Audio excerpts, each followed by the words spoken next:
ఇప్పుడు ధ్యానానికి ఒక పద్ధతి ఎందుకు వద్దు అని ఇప్పుడు ఒక మిత్రుడు అడిగాడు. సో దానికి చిన్న ఆన్సర్ ఇచ్చాను అనమాట. లైఫ్ అనేది ఒక ప్యాటర్న్. ఆ ప్యాటర్న్ని అర్థం చేసుకోవడం ఇంపార్టెంట్ తప్ప గుడ్డిగా ఏదో ఆచరించడం కరెక్ట్ కాదు. దానికి ఒక చిన్న ఎగ్జాంపుల్. ఇప్పుడు ఇక్కడ నువ్వు నిలబడ్డావు, నీ ఎదురుగా రాళ్ళ కుప్ప ఉంది, అటుపక్క పోవాలి. వాటర్లో రాళ్ళ కుప్ప ఉంది. ఇప్పుడు అక్కడ కూర్చొని నేను మెడిటేషన్ చేయాలి, సక్సెస్ఫుల్గా దాటాలని కాదు. ఆ రాళ్ళ యొక్క ప్యాటర్న్ అర్థం చేసుకో. ఆ రాయి మీద కాలు పెట్టు, ఏ రాళ్ళు స్థిరంగా ఉన్నాయి, ఏ రాళ్ళు కదిలేటట్టు ఉన్నాయి, ఎంత దూరం ఉంది, నీకు ఏమైనా ఒక స్టిక్ అవసరం ఉందా, ఆ ప్యాటర్న్ అర్థం చేసుకొని నువ్వు దాని నుంచి బయటపడు. సో లైఫ్లో కూడా మన ఆలోచనలే మన ప్యాటర్న్స్. ఏ ఆలోచన నీ ఇబ్బంది పెడుతుంది, ఏ ఆలోచన నువ్వు పరిచయం చేస్తుంది, ఏ ఆలోచన వల్ల నీకు గిల్ట్ వస్తుంది. కొన్ని ఆలోచనలు ఉన్నాయి. మనిషి సమస్యలకి కారణం అనంతమైన ఆలోచనలు కావు. 3, 4, 5 మ్యాక్సిమం 10. వాటిని ఫస్ట్ ఫిగర్ అవుట్ చేయి. ఇప్పుడు ఎవడో బాడగా ఉన్నాడు, కోపం రాలే, కానీ బామ్మర్ది అంటే కోపం వచ్చింది. సో బామ్మర్ది అన్నప్పుడు ఎందుకు కోపం వస్తుంది ఫిగర్ అవుట్ చేయి. ఈధర్ బామ్మర్దిని పట్టించుకోకు, లేదా ఎవడన్నా నేను రియాక్ట్గా అనుకో.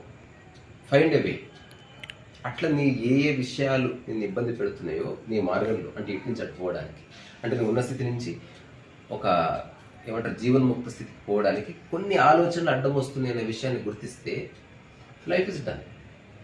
అంతకుమించి ఏమీ లేదు. ధ్యానం ఎప్పుడో తెలుసా? గట్టు మీద పడ్డ తర్వాత నీకే సమస్యలు లేవు. నీ జీవితాన్ని ఫర్దర్ పాలిష్ చేసుకోవడానికి ఉపయోగపడుతుంది. సాధన టు ఫర్దర్ పాలిష్, అంతే తప్ప సమస్యలు ఉన్నప్పుడు పాలిష్ చేయడానికి కాదు.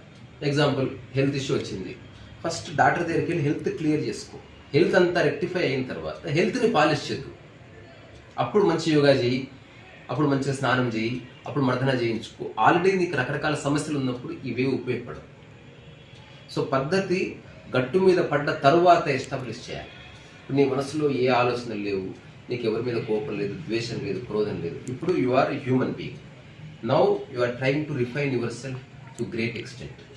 ఇప్పుడు నీ యొక్క జీవన సరళిని మరింత పాలిష్ చేసుకోవడానికి ఏదైనా పద్ధతిని అడాప్ట్ చేసుకుంటే అప్పుడు చాలా గొప్పగా ఉపయోగపడుతుంది. సమస్యలు ఉన్న వాడికి పద్ధతి ఉపయోగపడదు, పద్ధతి ఎస్కేప్ ఇస్తుంది. సమస్య నుంచి గట్టు మీద పడ్డవాడికి పద్ధతి అనేది చాలా దోహదం చేస్తుంది, కానీ నమ్మబుద్ధి కాదు.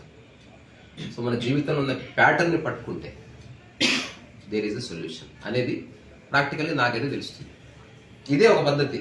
ఇప్పుడు ఈ పద్ధతి ఏంది? నేను రాళ్ళకుప్ప దాటుతున్నా, నువ్వు దాటుతున్నావు. వాళ్ళ శరీర నిర్మాణాన్ని బట్టి వాడు మార్గం అన్వేషించాలి. నేను ఫిజికల్లీ హ్యాండిక్యాప్డ్, ఆ పదం వాడద్దేమో, ఫిజికల్లీ ఛాలెంజ్.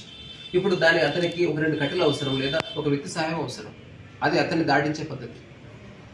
ఒకడు ఉన్నాడు, చెంగున ఎగిరి దుంగగలడు, రాళ్లతో పని లేదు, పరిగెత్తుకొని దుంకాడు, అది వాడి విముక్తి మార్గం. ఇంకొకడు ఉన్నాడు, నిదానంగా రాయి మీద కూర్చున్నాడు, ఇంకో రాయిని ఇట్లా అన్నాడు, దాని మీద కాలు పెట్టాడు, ఇంకో రాయి ఉంది కదులుతుంది, కొంచెం దూరంగా ఇట్లా కాలు పెట్టాడు. So is finding it. ఇంకొకటి ఏం చేశాడు, అసలు రాళ్ళని పక్కకి జరిపి కొన్ని 100 మందికి మార్గం క్రియేట్ చేశాడు. అసలు ఆలోచించాల్సిన అవసరం లేదు. అట్లాంటి వాళ్ళే గురువు. సో అలా చేశాడని చెప్పి ప్రతి చోట దాన్ని పట్టుకోవాల్సిన అవసరం లేదనేది నా లాజికల్ కంక్లూజన్. మళ్ళీ మాట్లాడుతుంది.